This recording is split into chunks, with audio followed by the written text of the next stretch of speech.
ভাষায় আরবি ছাড়া অন্য কোনো ভাষায় নাম রাখা জায়েজ, তবে অবশ্যই উত্তম না।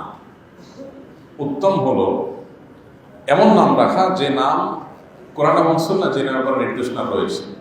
যেমন নবী করিম সাল্লাল্লাহু আলাইহি ওয়াসাল্লাম বলেছেন, সবচাইতে উত্তম নাম হলো আব্দুল্লাহ এবং আব্দুর রহমান।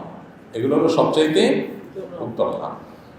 এরপরে উত্তম নামের তালিকায় আল্লাহর যত গুণবাচক নাম আছে, আল্লাহর সমস্ত গুণবাচক নামের শুরুতে আব্দুল যোগ করলে যত নাম হবে, আব্দুল উদুদ, আব্দুল গফুর, আব্দুর রহিম, আব্দুল সবুর, আব্দুর রহমান, সব এরপরে উত্তমের তালিকায় থাকবে। তারপরে উত্তম নামের তালিকা হবে সমস্ত নবী রাসূলগণ এবং সাহাবা এবং সালাফের নামে নামকরণ করবে। এরপরে যে কোনো অর্থবহ নাম রাখলে সেটা উত্তম হবে, জায়েজ হবে। এক্ষেত্রে আমাদের মনে রাখা দরকার, নামের মধ্যে মানুষের